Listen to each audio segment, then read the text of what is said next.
ماں کے بطن میں ہوتا ہے، پھر ماں کے بطن سے باہر نکلتا ہے، پھر اس کی پرورش ہوتی ہے، پھر بچہ ہوتا ہے، پھر لڑکا ہوتا ہے، پھر جوان ہوتا ہے، پھر بوڑھا ہوتا ہے۔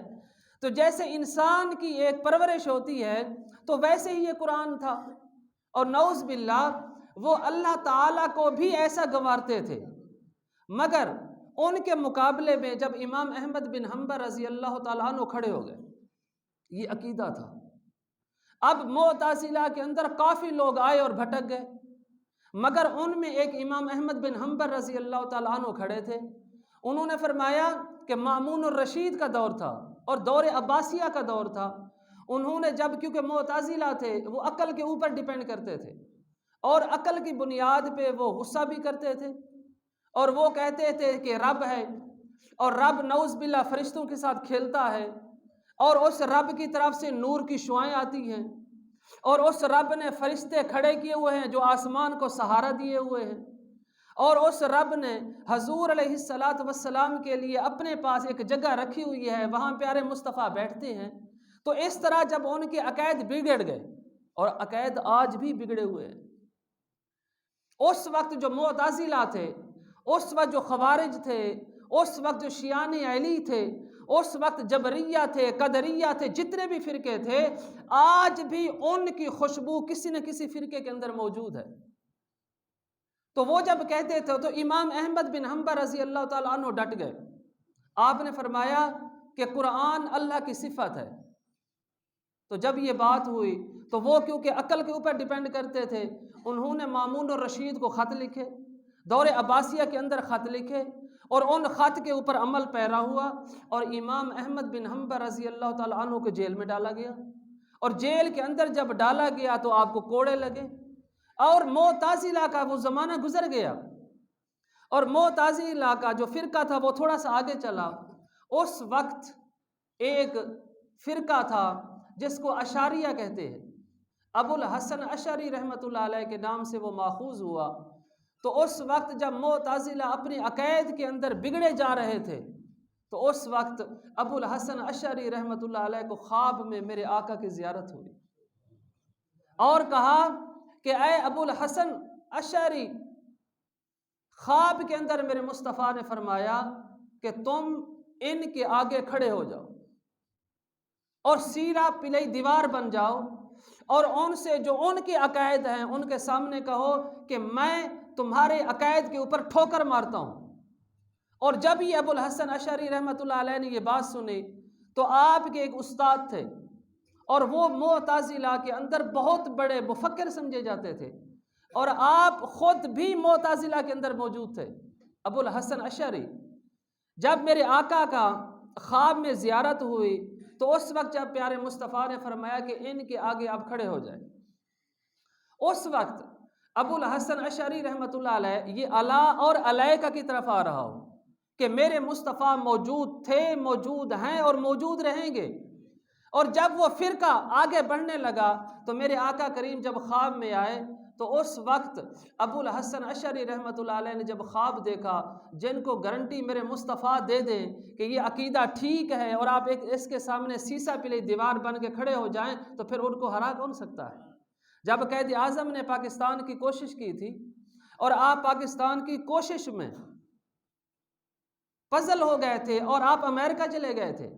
اور اس وقت میرے آقا کریم صلی اللہ علیہ وآلہ وسلم قائد اعظم کے خواب میں آئے، فرمایا اے قائد اعظم جاؤ۔ اس وقت صرف ایک بندے نے کہا تھا کہ پاکستان بنے گا،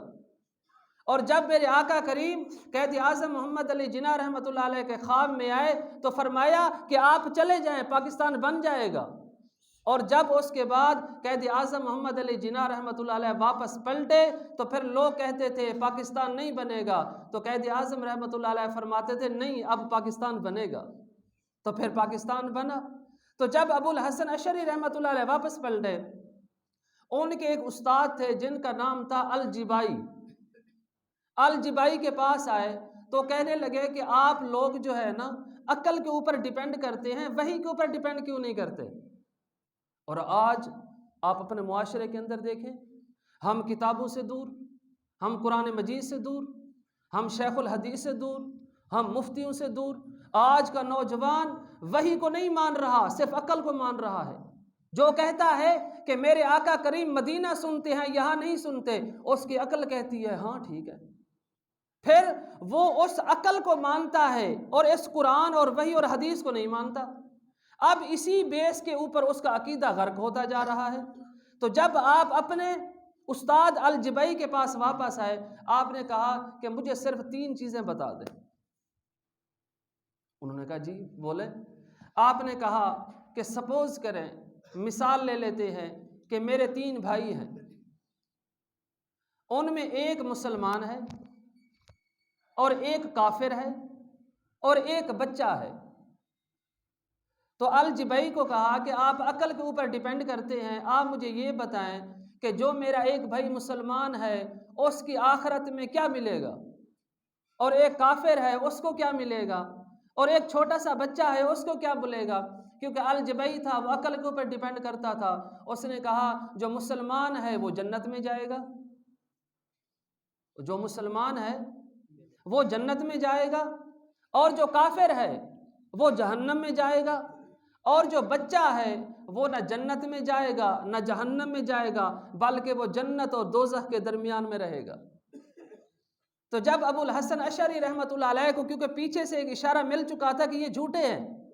تو جب آپ نے ان سے یہ بات کی، آپ کہنے لگے کہ مسلمان جنت میں جائے گا، مسئلہ حل ہو گیا۔ آپ نے دوسرا کہا کہ کافر تھا وہ جہنم میں گیا، مسئلہ حل ہو گیا۔ اب آپ مجھے یہ بتائیں کہ یہ جو بچہ ہے، اب بچہ ہی ہوتا ہے، اس کے کوئی گناہ نہیں ہے۔ دیکھیں جو بچہ ہوتا ہے وہ ہمیشہ فطرت اسلام پہ پیدا ہوتا ہے، اس کے آگے پھر اس کے والدین کی مرضی ہے، اس کو کافر بنا دیں، اس کو مسلمان بنا دیں اس کو، لیکن ہر انسان اور ہر بچہ فطرت اسلام پہ پیدا ہوتا ہے۔ تو جب انہوں نے کہا کہ وہ تو بچہ ہے، اللہ پاک اس کو جنت میں ڈال دے، اور آپ کہہ رہے ہیں کہ وہ درمیان میں رہے گا، وہ کیونکہ عقل کے اوپر ڈیپینڈ کرتا تھا، مستشرقین میں سے تھا، اس نے کہا اللہ پاک نے اچھا کیا ہے اس کو درمیان میں رکھا ہے۔ تو ابو الحسن اشعری رحمۃ اللہ علیہ فرمانے لگے، انہوں نے کہا کہ اگر اللہ پاک اس بچے کو عمر دے دیتا اور یہ بچہ اللہ اور اس کے رسول کی اطاعت کرتا تو جنت میں چلا جاتا، اور اس نے کہا کہ نہیں، اگر یہ بچہ زندہ ہوتا تو رب کی چاہت یہ تھی کہ یہ بچہ جو ہے نا جب بڑا ہوگا تو گناہ کرے گا، جب یہ گناہ کرے گا تو جہنم میں جائے گا، تو اللہ پاک نے پھر اس کو بڑا نہیں کیا۔ عقل کہہ رہی ہے نا کہ اللہ پاک نے اس کو بڑا نہیں کیا، لہٰذا اس نے گناہ نہیں کیے، اس کو بڑا نہیں کیا، اس نے نیکی نہیں کی، لہٰذا یہ بچپن میں ہی فوت ہو گیا ہے، اس وجہ سے نہ یہ جنت میں جا سکتا ہے نہ یہ جہنم میں جا سکتا ہے۔ ابو الحسن اشعری رحمۃ اللہ علیہ بہت بڑے فلسفی گزرے، آپ نے فرمایا ٹھیک ہے۔ جب اس کے آگے بڑھے، آپ نے کہا کہ یہ جو کافر ہے، کافر کو اللہ پاک نے جہنم میں کیوں ڈالا؟ وہ اللہ ہے نا، وہ علیم بذات الصدور بھی ہے، وہ علی کل شیء قدیر بھی ہے، وہ خبیر ہے، وہ جبار ہے، وہ قہار ہے، وہ ہر چیز کو جانتا ہے۔ اگر وہ کافر تھا تو اللہ پاک اس کو ہدایت دے دیتا کہ نیکی کر لے۔ اگر اللہ پاک نے اس کو پیدا کیا، اگر اللہ پاک کو یہ پتہ تھا کہ میں اس کو پیدا کر رہا ہوں اور یہ گناہ کرے گا جہنم میں جائے گا، تو پھر اللہ پاک نے اس کو پیدا کیوں کیا؟ تو جب یہ بات آئی اس وقت آپ کا جو استاد معتزلہ کا تھا الجبائی، اس کی زبان بند ہو گئی۔ اس نے کہا ہاں بات تو ٹھیک ہے، ایک کافر ہے، پیدا بھی وہی کر رہا ہے، خوراک بھی وہی دے رہا ہے، گناہ بھی کر رہا ہے، ساری چیزیں کر رہا ہے، تو اس سے بہتر تھا کہ رب اس کو پیدا ہی نہ کرتا۔ تو جب عقل کے اوپر بات آتی ہے تو عقل ہمیشہ فلسفے جھاڑتی ہے، عقل کو تنقید سے فرصت نہیں، عقل ہمیشہ فلسفے دیتی ہے، یہ غلط ہے یہ ٹھیک ہے، یہ غلط ہے یہ ٹھیک ہے۔ مگر دوستو جب قرآن کو پڑھتے ہیں، جب حدیث کو پڑھتے ہیں، پھر عقل کو ایک طرف رکھ دیا کریں۔ عقل آپ کو راستہ دکھاتی ہے، آپ کو تدبر دیتی ہے، آپ کو تفکر دیتی ہے، آپ کو شعور دیتی ہے، آپ کو اس راستے پہ چلاتی ہے۔ مقصد یہ ہوا جو عقل ہوتی ہے وہ آپ کا راستہ ہے، اور جو وحی ہوتی ہے وہ آپ کی منزل ہے۔ تو جب وہ کیا کہتے ہیں کہ ایک عاشق تھا اور دوسرا عاشق نہیں تھا، تو وہ دونوں اپنے محبوب کے لیے نکلے، اور جو عقل تھی ایک عاشق عقل کے اوپر ڈیپینڈ کر رہا تھا اور دوسرا جو عاشق تھا وہ اپنے دل پہ ڈیپینڈ کر رہا تھا. اور دل کیا ہے؟ جو آقا صلی اللہ علیہ وآلہ وسلم نے فرما دیا